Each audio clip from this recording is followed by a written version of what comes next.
मित्रों, आज के इस वीडियो में आपको पता चलेगा कि वह 5 बातें कौन सी है जिसे यदि कोई भी मनुष्य या स्त्री जान लेती है तो वह कभी गरीब नहीं रहती, उसे हर मुसीबत से छुटकारा मिल जाता है। मित्रों चलो, आज हम आपको एक बूढ़े गिद्ध की कथा के माध्यम से आप सभी को बताते हैं। प्राचीन काल की बात है मित्रों, आज से लगभग हजारों वर्ष पहले जब भगवान श्री कृष्ण जी अपने द्वारिका नगरी में अपने सोने के सिंहासन पर विराजमान थे, साथ में जगत जननी करुणामयी श्री राधा रानी जी भगवान श्री कृष्ण के समीप खड़ी थी। अब भगवान श्री कृष्ण जी के पास देवर्षि नारद जी अदृश्य अवस्था में आ पहुंचते हैं। उतनी समय भगवान श्री कृष्ण माता राधा रानी जी से बातें कर रहे थे।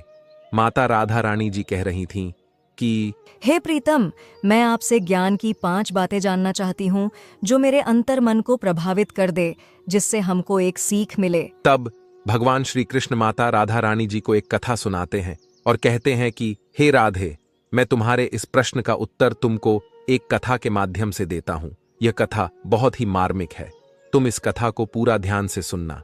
मित्रों, अब देवर्षि नारद जी अदृश्य अवस्था में भगवान श्री कृष्ण और राधा रानी की बातें सुन रहे थे। भगवान श्री कृष्ण और राधा रानी जी को उनके आने का तनिक भी आभास नहीं हुआ था। अब भगवान श्री कृष्ण ने कथा को सुनाना आरंभ किया और कहा कि हे राधे, मैं तुमको आज एक कथा के माध्यम से 5 बातें बताने वाला हूं। तुम इस कथा को पूरा ध्यान से सुनना।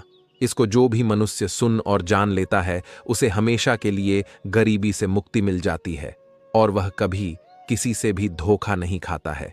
इसलिए हे राधे, मैं चाहता हूं कि तुम इस कथा को पूरा ध्यान से सुनना। आपको इस कथा सुनने से महत्वपूर्ण ज्ञान की प्राप्ति होगी। अब राधा रानी जी कहती हैं कि हे प्रीतम, आप उस कथा को सुनाइए। मैं आपको वचन देती हूँ, मैं आपके द्वारा सुनाई गई कथा को पूरा अवश्य सुनूंगी। तब भगवान श्री कृष्ण जी कथा को सुनाना आरंभ करते हैं और कहते हैं कि हे राधे, प्राचीन समय की बात है। किसी राजा के राज्य में नगर से बाहर एक कसाई रहता था। वहीं उसका बूचड़ खाना था। वह रोजाना जानवरों को काटकर उनका मांस बाजार में बेचा करता था। कसाई के बूचड़ खाने के बाहर एक पेड़ पर एक गिद्ध और गिद्धनी रहती थी। वहां उनका बहुत अच्छे से गुजारा हो रहा था। उन्हें वहां पेट भरने के लिए पर्याप्त मात्रा में भोजन मिल जाया करता था। गिद्ध और गिद्ध की पत्नी कभी वह स्थान छोड़कर कहीं नहीं जाती थी। एक दिन गिद्ध की स्त्री कहती है, हे स्वामी, आज ठंड बहुत अधिक पड़ रही है। रात काटना बड़ा मुश्किल हो रहा है। कोई ऐसी कहानी सुनाओ जिससे हमें कुछ ज्ञान मिले और हमारी रात आराम से कट जाए। अपनी पत्नी की ऐसी बात सुनकर गिद्ध कहता है, हे प्रिय, आज मैं तुम्हें आंखों देखी एक ऐसी कहानी सुनाऊंगा जो बहुत ही ज्ञानवर्धक और बहुत ही प्रेरणादायक है। इस कहानी में बताई गई 5 बातों को अगर मनुष्य अपने जीवन में धारण कर लेता है तो निश्चित मानिए वो कभी संकट में नहीं पड़ेगा, और यदि कभी संकट में पड़ भी जाएगा तो संकट से अतिशीघ्र निकल भी जाएगा। यह कहानी बड़ी ही रोचक और जीवन में हमें बहुत ज्ञानवर्धक सीख देने वाली है। जरा ध्यान देकर सुनना।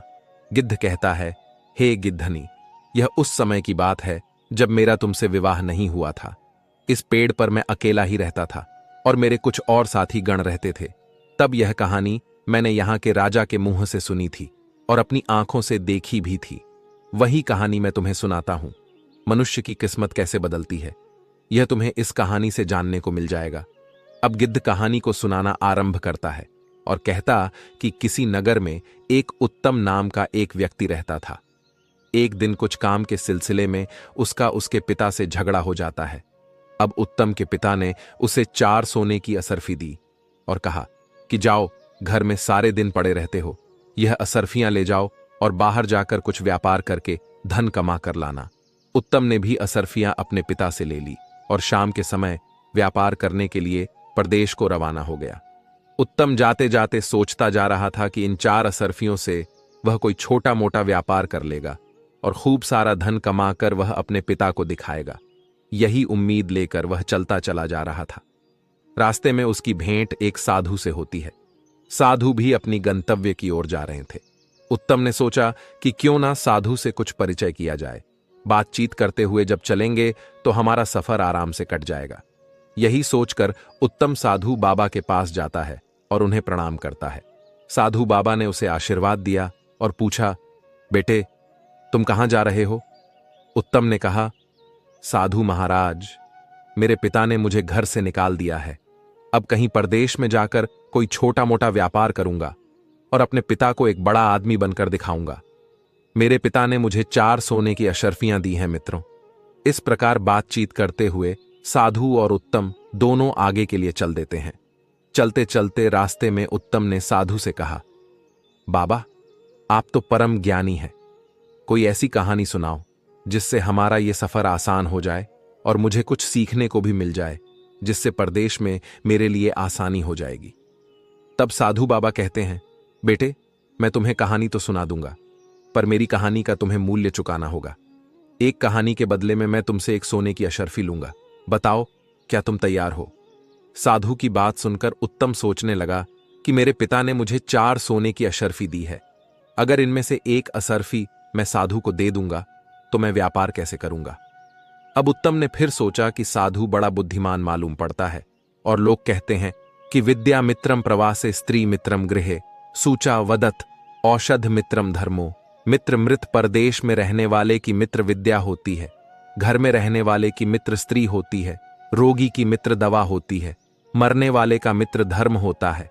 और कहा भी गया है कि विद्वान के लिए कोई जगह परदेश नहीं होती, मेहनत करने वाले के लिए कोई काम कठिन नहीं होता, साहसी के लिए कोई लक्ष्य दूर नहीं होता, मीठा बोलने वाले के लिए कोई पराया नहीं होता।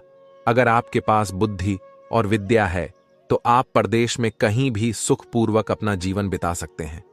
यही सोचकर उत्तम ने एक मुद्रा साधु को दे दी और कहा, महाराज आप मुझे कहानी सुनाओ, मैं आपकी कहानी का मूल चुकाने के लिए तैयार हूं। अब वह गिद्ध अपनी पत्नी से बोला, हे प्रिय। चलते चलते साधु ने उस युवक उत्तम को कुछ उपदेश देना शुरू किया। साधु कहने लगा, पुत्र तुम्हें मैं जो बात बताने जा रहा हूं, अगर तुमने इस बात पर अमल कर लिया तो यह तुम्हारे बहुत काम आने वाली है। सुनो, तुम परदेश में व्यापार करने जा रहे हो तो तुम मेरी एक का बात ध्यान रखना। यदि परदेश में तुम्हें कोई ठीक ठाक व्यापार ना मिले तो तुम खाली मत बैठना। जो भी जैसा भी काम मिले वह काम पकड़ लेना। यह प्रदेश में रहने वाले के लिए सबसे पहला और अनमोल मूल मंत्र है। खाली बैठने से परदेश में अपनी जेब से ही धन खर्च होता है। इससे बेहतर यही होगा, भले ही थोड़े पैसे मिले पर हमें कुछ काम करके अपना खर्च चलाना चाहिए। इससे तुम्हें काम का अनुभव भी होगा और आपका समय भी ठीक से कट जाएगा। उत्तम ने कहा, ठीक है बाबा, मैं तुम्हारे इस उपदेश पर जरूर अमल करूंगा। अब आप कहानी सुनाइए। तब महात्मा जी बोले, अरे बेटे कहानी तो खत्म हो गई, अभी मैंने आपको यह कहानी ही सुनाई थी। उत्तम कहने लगा, साधु बाबा यह कैसी कहानी थी जो जरा सी देर में खत्म हो गई? यह तो आपने मुझे उपदेश दिया है, आपने तो मुझे कोई कहानी नहीं सुनाई। आप मुझे कोई कहानी सुनाओ ना। तब साधु ने कहा, अगर तुम दूसरी कहानी सुनना चाहते हो तो तुम्हें एक मुद्रा और देनी पड़ेगी, तब मैं तुम्हें दूसरी कहानी सुनाऊंगा। मित्रों, उत्तम ने कुछ सोच विचार करने के बाद एक मुद्रा साधु के हाथ पर रख दी और कहा, बाबा अब मुझे कहानी सुनाइए। तब साधु महाराज ने कहा, ठीक है, अब मैं तुम्हें दूसरी कहानी सुनाता हूं, और हां इसे तुम ध्यान देकर सुनना। अब साधु कहता है, बेटा परदेश में रहकर किसी दूसरे की वस्तु पर छल कपट या प्रपंच से अपना अधिकार मत करना। दूसरे की वस्तु को हमेशा मिट्टी के समान समझकर चलना। कभी किसी चीज पर नियत खराब मत करना। उत्तम ने कहा, ठीक है बाबा, मैं ऐसा ही करूंगा। अब आगे मुझे कहानी सुनाइए। तब साधु कहने लगा, बेटा कहानी तो खत्म हो गई, यह इतनी ही कहानी थी। उत्तम ने कहा, अरे यह क्या, यह तो आपने सिर्फ मुझे उपदेश दिया है, बस इतने से उपदेश के आपने मुझसे एक सोने की मुद्रा ले ली। तब साधु ने कहा, बेटे ज्ञान की कोई कीमत नहीं होती, ज्ञान तो अनमोल होता है। ज्ञान की कीमत तब पता चलती है जब मनुष्य विपत्ति में पड़ता है और वही ज्ञान उसे विपत्ति से उबार ले जाता है। उत्तम ने कहा, ठीक है बाबा, उपदेश ही सही, मैं तुम्हें एक और स्वर्ण मुद्रा देता हूं, आप मुझे एक उपदेश और दीजिए। इतना कहकर उत्तम ने एक स्वर्ण मुद्रा साधु के हाथ पर रख दी। साधु ने तीसरी बात उत्तम को बताई कि बेटा जीवन में कभी किसी का गुप्त भेद पता चल जाए तो उस भेद को कभी तीसरे से मत कहना। यह सबसे अनमोल सीख है। साधु के तीसरे उपदेश को भी उत्तम ने अपनी गांठ में बांध लिया। फिर सोचा कि अब मेरे पास सिर्फ एक ही अशर्फी रह गई है। इस एक अशर्फी से व्यापार तो हो नहीं पाएगा, क्यों ना साधु बाबा से एक उपदेश और सीख लिया जाए। यही सोचकर उत्तम ने वह चौथी अशर्फी भी साधु के हाथ पर रख दी और बोला, साधु महाराज, अब आप मुझे एक उपदेश और दे दीजिए।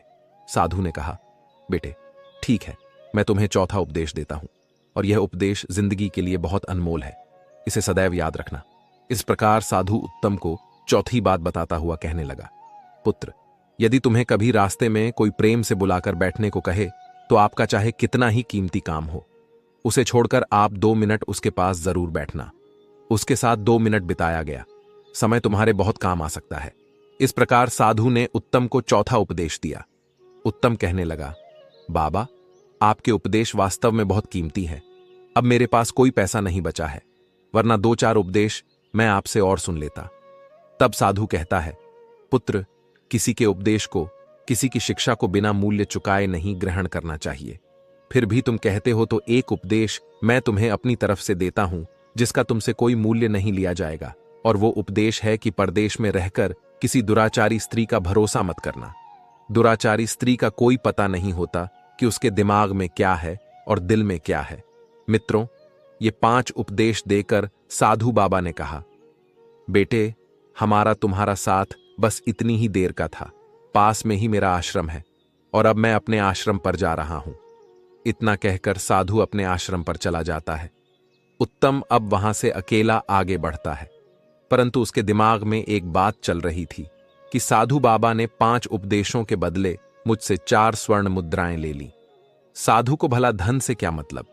साधु संत तो बैरागी होते हैं, धन दौलत का त्याग करके ही वे साधु बनते हैं। फिर साधु ने मुझसे स्वर्ण मुद्राएं क्यों ली? मैं यह बात जब लौटकर अपने नगर जाऊंगा तब साधु से जरूर पूछूंगा।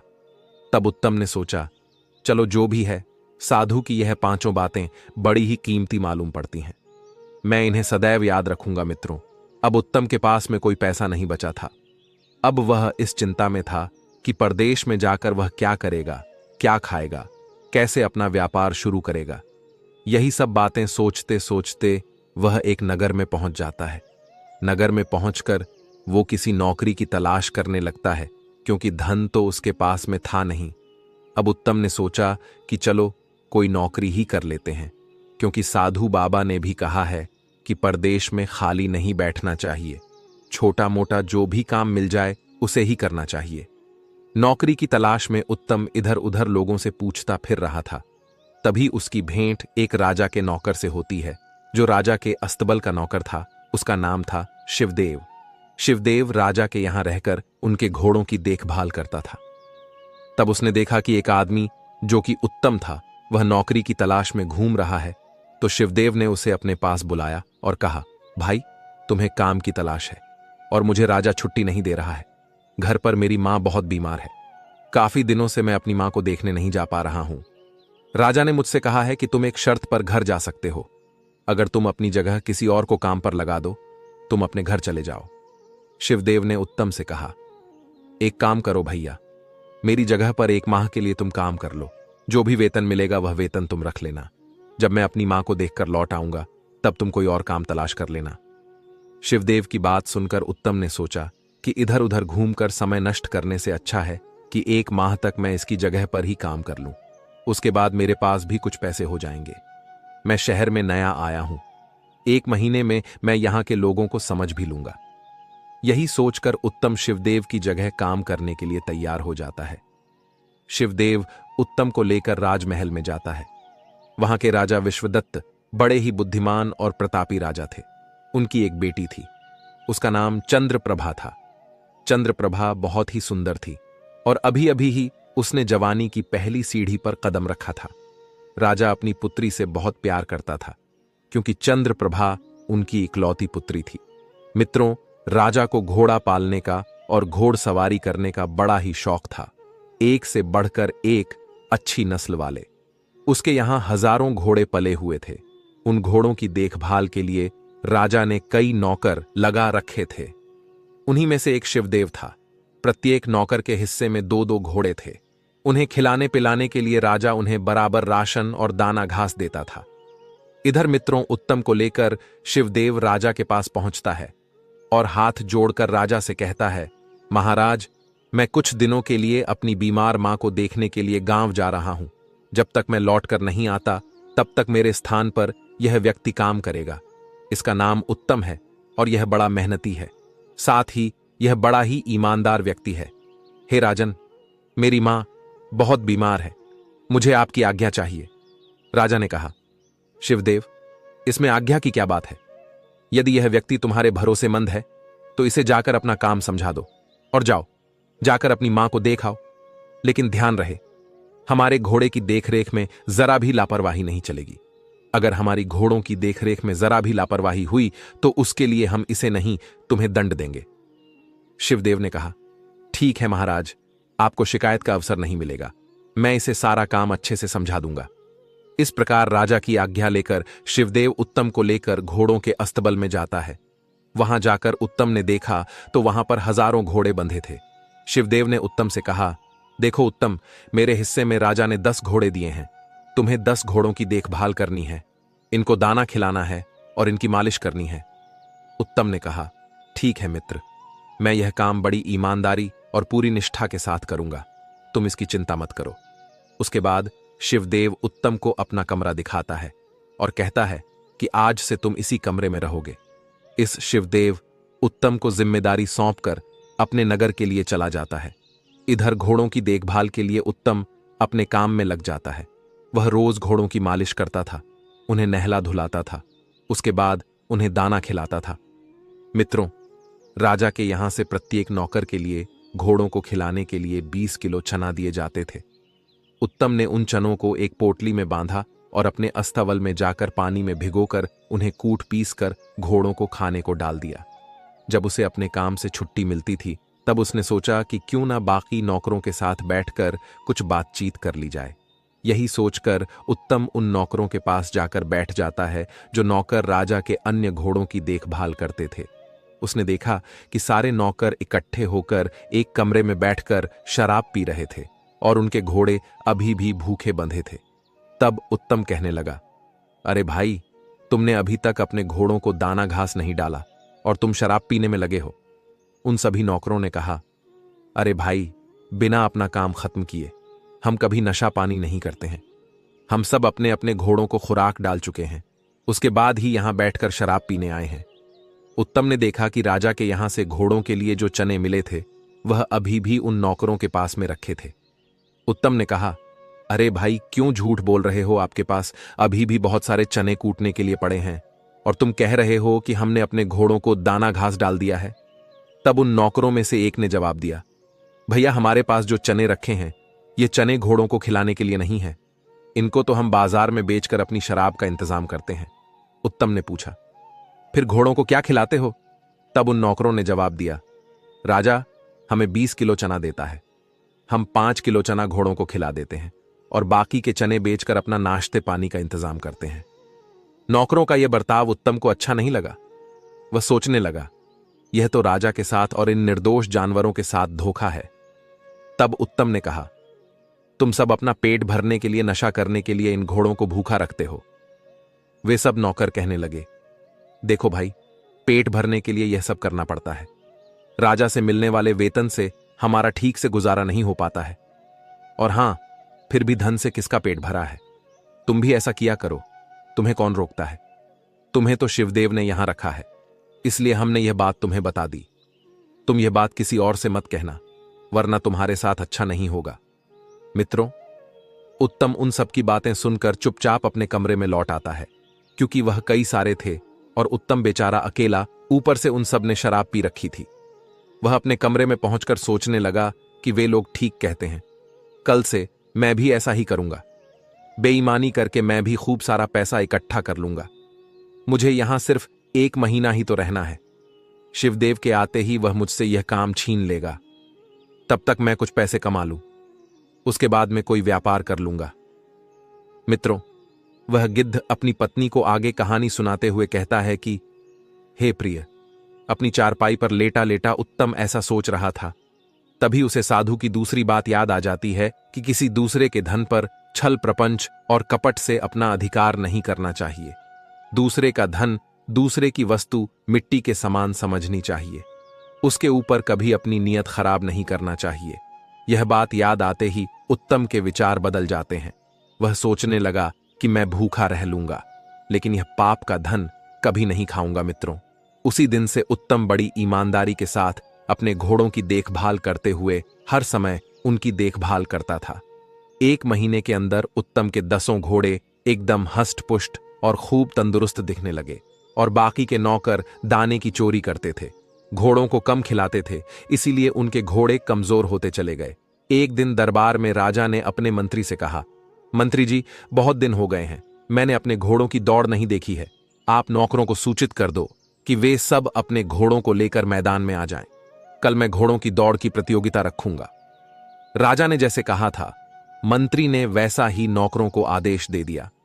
अस्तबल के सभी नौकर घोड़ों को अच्छी तरह से नहला धुलाकर खूब सजाकर अपने अपने घोड़ों को लेकर खाली मैदान में पहुंच गए। अब राजा साहब ने जब घोड़ों पर दृष्टि डाली तो उसने देखा कि सारे घोड़े बहुत कमजोर थे, बिल्कुल मरियल से, और उत्तम के 10 घोड़े बड़े ही हष्ट-पुष्ट और सुडौल थे। वे दौड़ने के लिए फुरफुरा रहे थे।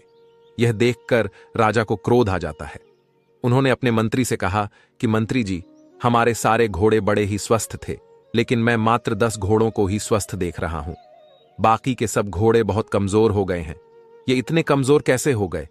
क्या नौकर इन्हें खिलाते पिलाते नहीं है? क्या मुझे तो ऐसा लगता है कि नौकरों ने इन्हें खिलाने पिलाने में लापरवाही की है। तब राजा ने उत्तम के पास पहुंचकर उत्तम के घोड़े देखे। घोड़े एकदम स्वस्थ और फुर्तीले थे। उन घोड़ों को देखकर राजा बड़ा प्रसन्न होता है। राजा ने अगले दिन उत्तम को दरबार में बुलाया और कहा कि तुम वही हो जिसे शिवदेव ने अपने स्थान पर रखा है। उत्तम ने जवाब दिया, हां महाराज, मैं वही हूं। राजा ने पूछा, आपके घोड़े एकदम हष्ट-पुष्ट हैं, बाकी के घोड़े इतने कमजोर क्यों हैं, जबकि मैं घोड़ों की खाद सामग्री बराबर बराबर मात्रा में भिजवाता हूं? यही जानने के लिए मैंने तुम्हें यहां बुलाया है। राजा के पूछने पर उत्तम ने कहा, महाराज, मैं इस बात का रहस्य तो आपको बता दूंगा, लेकिन यह बात मैं तभी बताऊंगा जब अस्तबल के बाकी नौकर यहां मौजूद होंगे। राजा ने आदेश देकर फौरन सारे नौकरों को अपने दरबार में बुला लिया। तब राजा ने उत्तम से पूछा, अब बताओ, बाकी घोड़ों की कमजोर होने के पीछे क्या कारण है? तब उत्तम ने कहा, महाराज, आपके बाकी नौकर बड़े बेईमान और बड़े ही लालची और नशेड़ी हैं। आप घोड़ों के लिए रोजाना 20 किलो चना देते हैं, लेकिन यह 5 किलो चना घोड़ों को खिलाते हैं। बाकी के 15 किलो चना यह बाजार में बेचकर शराब ले आते हैं। घोड़ों को पर्याप्त मात्रा में दाना न मिलने से सारे घोड़े कमजोर हो गए हैं, लेकिन मैंने बड़ी ईमानदारी से आपका दिया हुआ राशन घोड़ों को खिलाया है, इसलिए मेरे घोड़े तंदुरुस्त हैं। इतनी बात सुनते ही राजा आग बबूला हो जाता है और नौकरों पर बिगड़कर बोलता है, हरामखोरो, हम तुम्हें इसी बात की तनख्वाह देते हैं कि तुम आराम से घोड़ों का दाना भी खा जाओ। सारे नौकर नीचे की ओर गर्दन डालकर चुपचाप खड़े हो गए और डर के मारे थर थर कांपने लगे और कहने लगे, महाराज, हमें क्षमा कर दो, हमसे बहुत बड़ी गलती हो गई है, अब हम दोबारा ऐसा नहीं करेंगे। राजा ने कहा, नहीं, मैं तुम सबकी गर्दन तलवार से अभी उड़ा देता हूं। तुमने हमारे साथ धोखा किया है। राजा को अत्यंत क्रोध में देखकर उत्तम कहने लगा, महाराज, इस बार इन्हें आप क्षमा कर दीजिए। मैं उम्मीद करता हूं कि अब ये दोबारा गलती नहीं करेंगे। उत्तम के कहने पर राजा ने उन्हें चेतावनी देकर छोड़ दिया। मित्रों, उत्तम की ईमानदारी को देखते हुए राजा ने उत्तम को शाबाशी दी और उसे अस्तबल के मुख्य निरीक्षक के रूप में नियुक्त कर दिया और कहा कि आज से तुम्हारा काम इतना है कि तुम इन सब पर नजर रखोगे। अगर कोई घोड़े का दाना चोरी करता है या बेचते हुए पकड़ा जाता है तो उसकी खबर तत्काल हमें मिलनी चाहिए। इस काम के हम तुम्हें 10 अशर्फियां देंगे। राजा ने सख्त निर्देश देकर उन सभी नौकरों को छोड़ दिया। अब तो उत्तम उन सभी पर दृष्टि रखने के लिए नियुक्त कर दिया गया। राजा अपनी उंगली में एक हीरे की अंगूठी पहने था। वह अंगूठी उतारकर राजा ने इनाम के रूप में उत्तम को पकड़ा दी और कहा कि जब भी तुम्हें हमसे मिलना हो तो तुम्हें अंगूठी पहरेदार को दिखाकर हमसे किसी भी समय मिल सकते हो। अस्तबल में पहुंचकर उत्तम ने सभी नौकरों को समझाया कि देखो, इस बार तो मैंने तुम्हें बचा लिया है।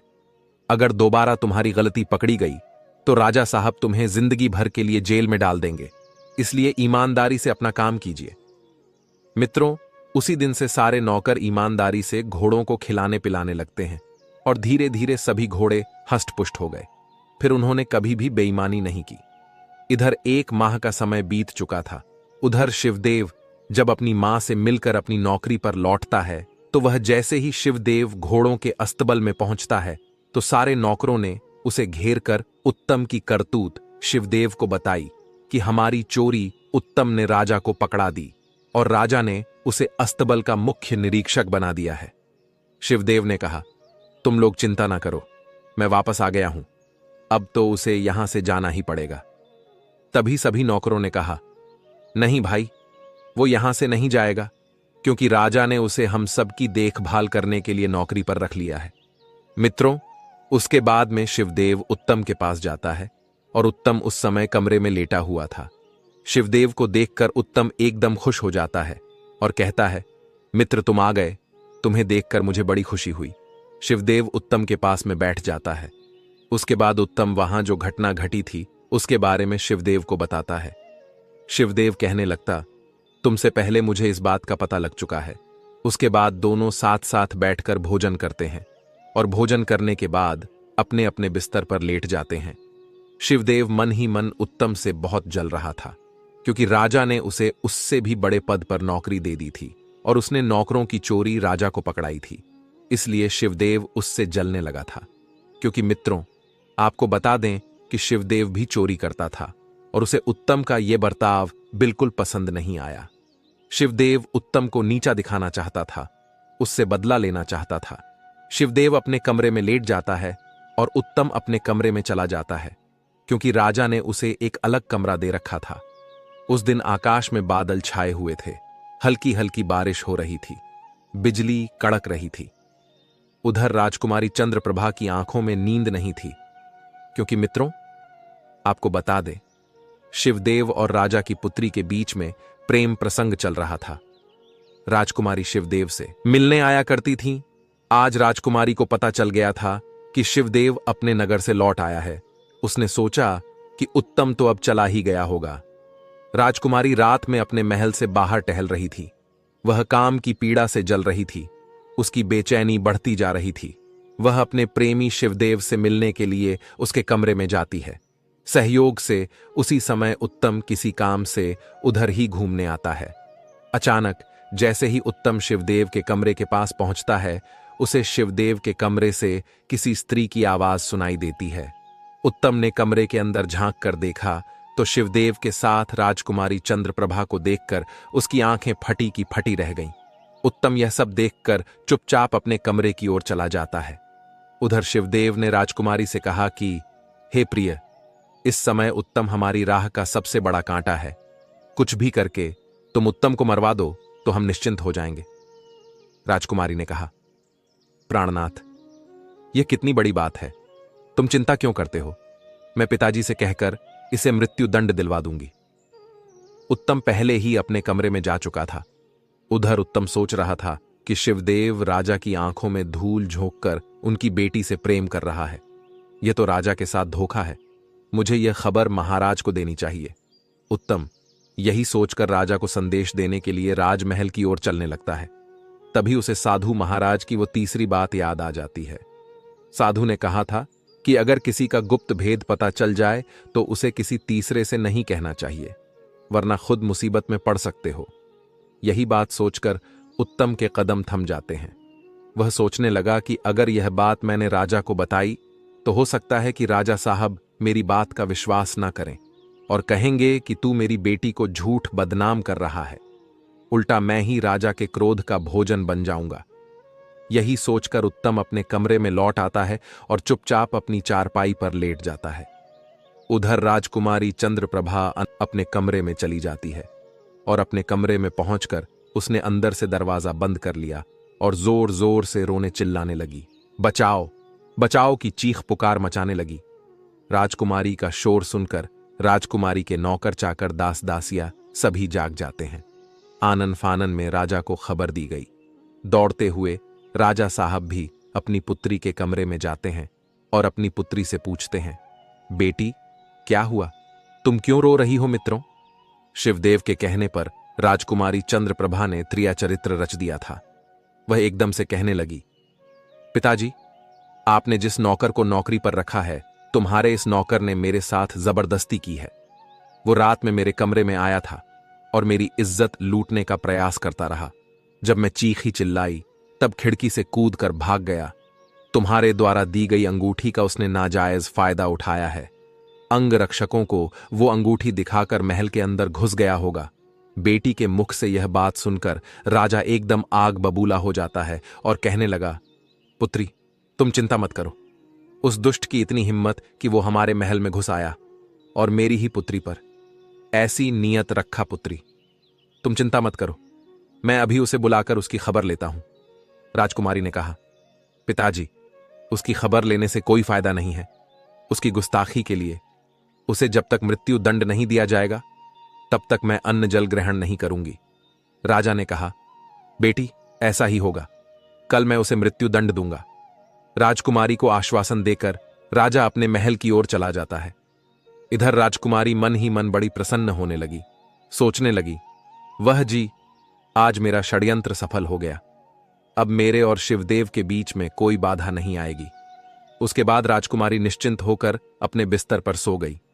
राजा अपने सैन्य कक्ष में जा पहुंचे, परंतु उनकी आंखों से नींद उड़ चुकी थी। वह सोच रहे थे, कल सुबह मैं उत्तम को दरबार में बुलाकर मृत्युदंड दे दूंगा। परंतु तभी उनके दिमाग में एक दूसरा विचार आता है। राजा सोचने लगा कि अगर दरबारी लोग मुझसे पूछेंगे कि इस नौकर कहूंगा को किस बात का मृत्युदंड दिया गया है, तो मैं क्या कहूंगा?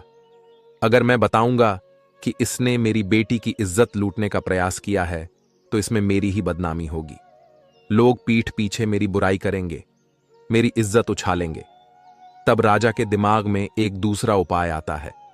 सोचा कि मैं इसे कानून के तहत तो सजा नहीं दे सकता, मैं इसे किसी और के हाथों चुपचाप मरवा दूंगा। इससे किसी को पता भी नहीं चलेगा और मेरी बेटी पर बुरी दृष्टि डालने वाला भी अपनी करनी का दंड भोग लेगा। तब राजा के दिमाग में डोंगर कसाई का ध्यान आता है। तब वह सोचने लगा कि मैं कल इसे कसाई के हाथों मरवा दूंगा। यही सब बात सोचते सोचते राजा सो जाता है और अगले दिन जब सोकर उठता है और टहलने के लिए जाता है, तो टहलते टहलते नगर से बाहर उस डोंगर कसाई के बूछड़ खाने पर पहुंच जाता है। कसाई ने देखा कि राजा स्वयं मेरे पास चलकर आए हैं, तो वो एकदम से राजा के चरणों में गिरकर बोला, महाराज, आपने यहां आने का कष्ट क्यों किया? मुझे खबर भिजवा देते, मैं स्वयं तुम्हारे पास चला आता। राजा ने कहा, नहीं, ये काम तो मुझे आकर ही करना था। मुझे तुमसे कुछ जरूरी काम करवाना है।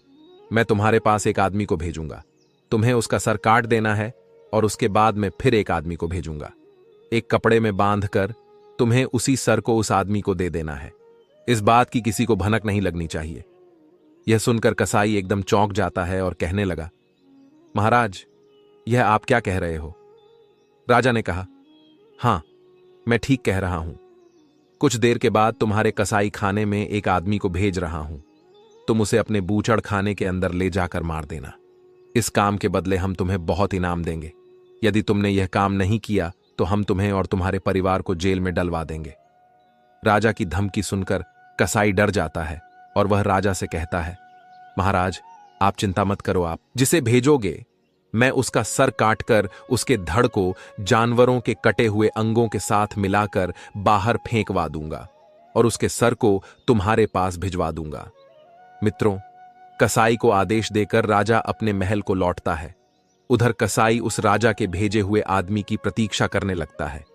महल में पहुंचकर राजा ने सैनिकों के द्वारा उत्तम को बुलवाया और जब उत्तम राजा के पास पहुंचा तब राजा ने उत्तम से कहा कि उत्तम, मैं तुम्हें किसी जरूरी काम से नगर से बाहर भेजना चाहता हूं और मुझे विश्वास है कि यह काम सिर्फ तुम ही कर सकते हो। उत्तम ने कहा, बताइए महाराज, मेरे लिए क्या आज्ञा है? मैं आपके लिए कुछ भी करने को तैयार हूं। तब राजा कहता है, हे उत्तम, तुम्हें इसी समय जरूरी काम से एक कसाई के पास जाना है और वह जो चीज तुम्हें चुपचाप दे तुम उसे ले आना। लेकिन एक बात का विशेष ध्यान रखना, यह काम तुम्हें बिल्कुल गुप्त रूप से करना है, किसी को इस बात का पता नहीं चलना चाहिए। उत्तम ने कहा, जो आज्ञा महाराज, मैं आपके काम के लिए अभी जाता हूं। इतना कहकर उत्तम फौरन उस कसाई के पास चल देता है। उत्तम के मन में यह विचार आ रहा था कि राजा का इतना जरूरी काम कौन सा आ गया जो राजा मुझसे करवा रहा है। फिर उसने सोचा कि चलो, जो भी है, कम से कम राजा ने मुझे इस लायक समझा कि मैं उसके किसी कार्य को कर पा रहा हूं। मित्रों, चलते चलते नगर से बाहर जब वह निकल गया, तब उसने देखा कि एक कुटिया है और उस कुटिया के बाहर कुछ साधु संत भगवान का कीर्तन कर रहे थे। उत्तम उस कुटिया के पास जाकर खड़ा हो जाता है। तब एक साधु ने उत्तम को इशारा देकर उसे अपने पास बुलाया और कहा, बच्चा, थोड़ी देर यहां बैठकर भगवान का कीर्तन करो, सब कुछ यही रह जाएगा, केवल यही साथ जाएगा। तब उत्तम ने कहा, क्षमा करना महाराज, मैं किसी जरूरी काम से जा रहा हूं, इस समय मैं रुक नहीं सकता। इतना कहकर उत्तम आगे बढ़ जाता है। तभी अचानक उसके दिमाग में साधु बाबा की चौथी बात गूंजने लगती है कि चाहे कितना ही जरूरी काम क्यों ना हो, लाखों का नुकसान क्यों ना हो जाए, अगर राह चलते कोई प्रेम से 2 मिनट बैठने को कहे तो उसके पास 2 मिनट जरूर बैठना चाहिए। साधु की यह बात मन में आते ही उत्तम उन साधुओं की मंडली में बैठ जाता है और भगवान का भजन कीर्तन करने लगता है। उधर शिवदेव सोचने लगा कि राजा ने सुबह सुबह उत्तम को अपने पास क्यों बुलाया है और वो अभी तक लौटकर क्यों नहीं आया। मित्रों, शिवदेव राजमहल के आसपास टहल रहा था। तभी खिड़की से राजा ने देखा कि शिवदेव महल के बाहर टहल रहा है। तब राजा ने शिवदेव को तुरंत अपने पास बुलवाया और सोचा कि क्यों ना शिवदेव को ही उत्तम का सर लाने के लिए भेज दूं। अभी तक तो कसाई ने उसका सर धड़ से अलग कर दिया होगा। राजा ने तत्काल शिवदेव को आदेश दिया कि तुम इसी छड़ कसाई के बूछड़ खाने पर चले जाओ और कसाई तुम्हें जो चीज भेंट करे उसे चुपचाप लेकर चले आना और लाकर राजकुमारी के कक्ष में रख देना। रास्ते में तुम उस सामान को खोलकर देखने की भूल मत करना। शिवदेव ने कहा, जैसी आपकी आज्ञा महाराज। और इतना कहकर शिवदेव कसाई के पास को चल देता है।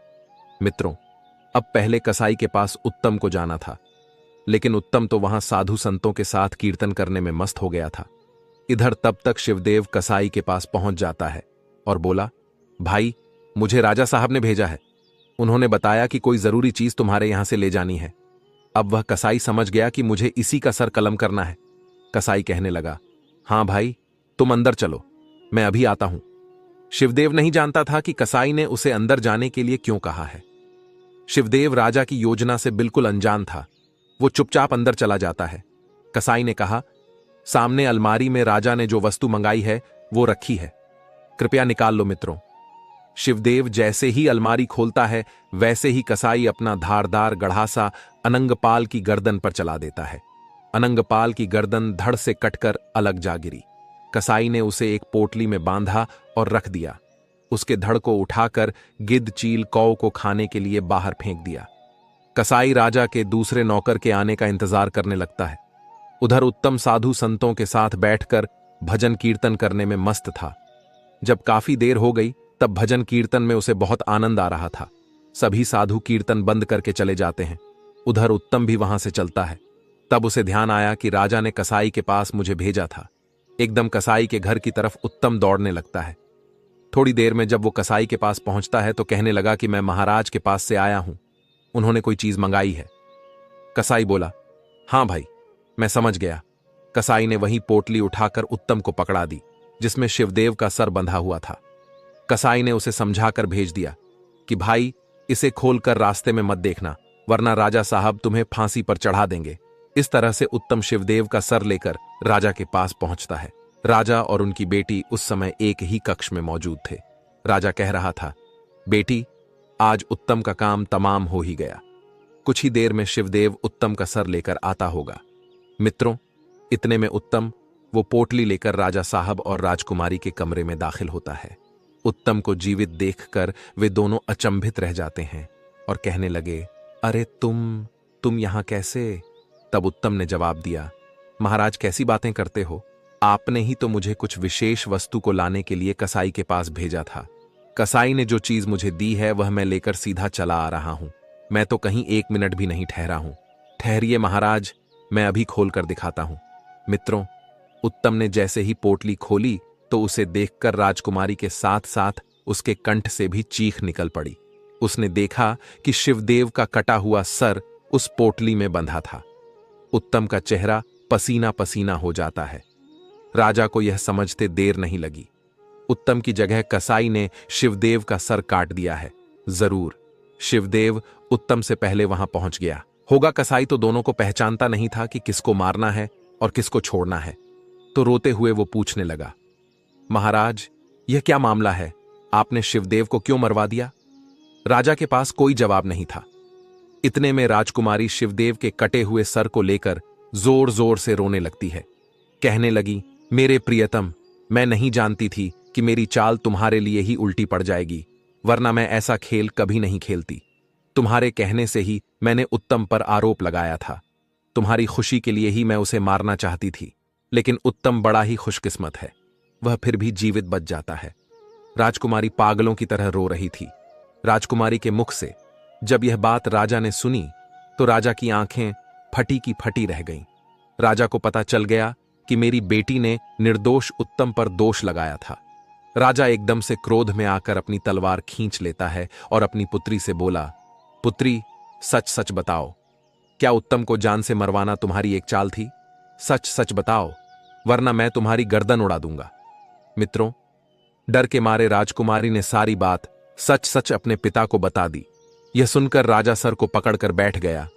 राजा की आंखों के सामने अंधेरा छाने लगा और वह कहने लगा, यह मैं क्या करने जा रहा था? मैं एक निर्दोष व्यक्ति को अपनी दुराचारी बेटी के कहने पर जान से मारने वाला था। भगवान, तुमने मुझे बचा लिया, मुझे माफ करना। इधर राजकुमारी ने देखा कि राजा साहब मुझे जीवित नहीं छोड़ेंगे, तो उसने तलवार लेकर खुद ही अपने पेट में घोंप और मरते मरते कहने लगी, पिताजी, मुझे माफ कर देना, मैंने एक निर्दोष आदमी की जान लेनी चाहिए। भगवान ने मुझे मेरे कर्मों की सजा दे दी है, मुझसे मेरा प्रेमी छीन लिया है। इतना कहते कहते राजकुमारी ने अपने प्राण त्याग दिए। मित्रों, उस घटना से राजा को वैराग्य हो जाता है। अगले दिन राजा ने दरबार में अपना अपराध स्वीकार कर दिया और कहा कि मैं अपना यह राज्य त्याग रहा हूं। मैं आपका राजा कहलाने के योग्य नहीं हूं, इसलिए मैं अपने स्थान पर अपने नौकर उत्तम को यहां का राजा नियुक्त करता हूं। राजा का फैसला सुनकर सभी दरबारी हैरान थे। सबने मिलकर राजा को समझाने का बहुत प्रयास किया, लेकिन राजा फैसला कर चुका था और वह उत्तम को राजगद्दी सौंपकर भजन करने के लिए जंगल को चला गया। सब लोगों ने उत्तम को अपना राजा स्वीकार कर लिया। नए राजा के रूप में उत्तम बड़ी कुशलता से राज्य को चलाने लगता है। कहते हैं, अगर किस्मत में राजशी लिखी है तो दूसरे देश में जाकर भी तुम राजा बन जाओगे। अब वह गिद्ध कहने लगा, हे प्रिय, यही है, उस राजा की कहानी है जो ईश्वर का न्याय होते। मैंने अपनी आंखों से देखा है। दुष्ट दुराचारी को सजा मिलती, मैंने अपनी आंखों से देखा है। अकारण हमें किसी पर लांछन नहीं लगाना चाहिए, वरना ईश्वर का डंडा उल्टा भी चल जाता है। अब मित्रों, अब भगवान श्री कृष्ण राधा रानी जी से कहते हैं, हे प्रिय, अब गिद्ध की बातें समाप्त होती हैं। और उत्तम राजा तो बन गया था, मगर उसके दिमाग में एक बात घूम रही थी। उस साधु महाराज की उन 5 बातों ने मेरी जान बचाई है, यहां तक कि मुझे यहां का राजा भी बना दिया। मुझे उन साधु से मिलने जाना चाहिए। ऐसा निश्चय करके राजा उत्तम बहुत ही सम्मान के साथ साधु को भेंट लेकर उनके आश्रम पर जाता है और उन्हें प्रणाम करता है। राजा ने पूछा, महाराज, मैं आपसे एक बात जानना चाहता हूं, मुझे पहचानो। मैं वही व्यक्ति हूं जो कुछ दिन पहले आपके साथ रास्ते में मिला था और आपने मुझे 5 बातें बताई थीं। आज मैं एक राजा बन गया हूं। आपकी बातें मेरे जीवन में बहुत काम आई। मैं यह जानना चाहता हूं कि आप तो एक साधु संत हैं और मोह माया से अलग है, और कहते हैं कि मोह माया से अलग होने के बाद ही एक साधु बनता है। फिर आपने मुझे 5 बातें बताने के बदले में मुझसे वह स्वर्ण मुद्राएं क्यों ली थीं? आप मुझे उपदेश बिना कीमत लिए भी दे सकते थे, परंतु आपने एक एक उपदेश के लिए एक एक स्वर्ण मुद्रा ली। तब साधु कहता है, हे पुत्र, कहते हैं, मुफ्त की चीज को लोग जीवन में ठीक से उपयोग में नहीं लाते। उपयोग में वही लाते हैं जिसमें मेहनत लगी हो, जिसमें कठोर श्रम लगा हो, जिसमें धन लगा हो। मुफ्त की वस्तु को लोग मुफ्त के धन को पानी की तरह उड़ाते हैं। अगर मैं आपको ज्ञान मुफ्त में देता तो शायद आप उसका पालन नहीं करते, क्योंकि आपके पास से उन बातों के बदले में सोने की 4 अशर्फियां गई थीं। इसीलिए मनुष्य को चाहिए कि वह मुक्त की खाने के पीछे ना पड़े, सदैव परिश्रम करके ही कमाकर खाए, वही फलदायी होता है। रही मेरे लोभ की बात, तो मेरे अंदर लेस मात्र भी लोभ लालच नहीं है। तुमने जो 4 स्वर्ण मुद्राएं मुझे दी थीं, वो आज भी मैंने संभाल कर रखी हैं। तुम चाहो तो अब इन्हें ले जा सकते हो। यह मेरे किसी काम की नहीं है। इन्हें ले जाकर गरीबों में बांट देना। साधु से मिलकर राजा उत्तम अपने पिता के घर जाता है। जब उसका पिता अपने पुत्र को एक राजा की अवस्था में देखता है, तो उसे अपने पुत्र पर बहुत ही गर्व होता है। उत्तम अपने पिता से कहता है, पिताजी, आपका बहुत बहुत धन्यवाद। आज मैं राजा बन पाया हूं, तो उसके पीछे का कारण केवल आप ही है। अगर आपने मुझे वह सोने की 4 अशर्फियां नहीं दी होती, तो आज मैं कुछ भी नहीं होता। उत्तम अपने पिता का बार बार धन्यवाद करता है और उत्तम नगर में आकर सुचारू रूप से राजकाज को चलाने लगता है। अब भगवान श्री कृष्ण राधा रानी को आगे की बात बताने ही वाले होते हैं कि तुरंत ही देवर्षि नारद जी अपने रूप में आ जाते हैं और भगवान श्री कृष्ण का धन्यवाद करते हैं और कहते हैं, प्रभु, आज आपके मुख से मैंने जो कहानी के माध्यम से यह 5 बातें सुनी है, वह सच में सराहनीय है। मैं इनका विश्लेषण संपूर्ण विश्व में करूंगा। तब भगवान श्री कृष्ण कहते हैं, देवर्षि नारद जी, मुझसे कुछ छिपा नहीं है। मैंने आपको यहां आया हुआ देख लिए था, तभी मैंने राधा को ये ज्ञान की बातें बताई हैं। हे देवर्षि नारद जी, मैं अब आपको 5 बातें बताने जा रहा हूं। उसे अगर कोई निश्चित रूप से अपने जीवन में धारण करता है, तो वह कभी भी किसी जाल में नहीं फंसता। अब भगवान श्री कृष्ण माता राधा रानी और देवर्षि नारद जी को वह 5 ज्ञान की बातें बताते हैं और कहते हैं, हे देवर्षि नारद जी, पहली बात, यदि परदेश में कोई ठीक ठाक व्यापार ना मिले तो खाली नहीं बैठना चाहिए। जो भी जैसा भी काम मिले वह काम पकड़ लेना। यह प्रदेश में रहने वाले के लिए सबसे पहला और अनमोल मूल मंत्र है, खाली बैठने से। परदेश में अपनी जेब से ही धन खर्च होता है। इससे बेहतर यही होगा, भले ही थोड़े पैसे मिले, पर हमें कुछ काम करके अपना खर्च चलाना चाहिए। इससे तुम्हें काम का अनुभव भी होगा और आपका समय भी ठीक से कट जाएगा। दूसरी बात यह है कि परदेश में रहकर किसी दूसरे की वस्तु पर छल कपट या प्रपंच से अपना अधिकार नहीं करना चाहिए। दूसरे की वस्तु को हमेशा मिट्टी के समान समझकर चलना चाहिए। कभी किसी चीज पर नियत खराब नहीं करना चाहिए। तीसरी बात, जीवन में कभी किसी का गुप्त भेद पता चल जाए तो उस भेद को कभी तीसरे से नहीं कहना चाहिए। यह सबसे अनमोल सीख है। चौथी बात, यदि तुम्हें कभी रास्ते में कोई प्रेम से बुलाकर बैठने को कहे, तो आपका चाहे कितना ही कीमती काम हो, उसे छोड़कर आप 2 मिनट उसके पास जरूर बैठना। उसके साथ 2 मिनट बिताया गया समय तुम्हारे बहुत काम आ सकता है। 5वीं बात यह है कि परदेश में रहकर किसी दुराचारी स्त्री का भरोसा मत करना। दुराचारी स्त्री का कोई पता नहीं होता कि उसके दिमाग में क्या है और दिल में क्या है। अब भगवान श्री कृष्ण देवर्षि नारद जी से कहते हैं, हे देवर्षि नारद जी, मैंने आपको यह बातें इसलिए बताई हैं क्योंकि आप ही एक ऐसे मनुष्य हैं जो मेरे द्वारा बताई गई बातों को सभी तक पहुंचा सकते हैं। बाकी आपके आने का अंदेशा राधा और मुझे पहले ही पता चल गया था। अब देवर्षि नारद जी कहते हैं, हे प्रभु, आप तो साक्षात परम ब्रह्म हैं। आपका मुझे इस बात का अवलोकन कराने के लिए धन्यवाद। मित्रों, इस कहानी का तात्पर्य यह है कि जीवन में कोई भी चीज मुफ्त की नहीं लेनी चाहिए। दूसरी बात, हमें किसी के साथ धोखा नहीं करना चाहिए। तीसरी बात, किसी के द्वारा दिया गया ज्ञान उपदेश को सुनकर हमें भूलना नहीं चाहिए, बल्कि उसे जीवन में समय समय पर उपयोग में लाना चाहिए। मित्रों, आपको यह 5 ज्ञान की बातें कैसी लगी? हमें कमेंट करके अवश्य बताना।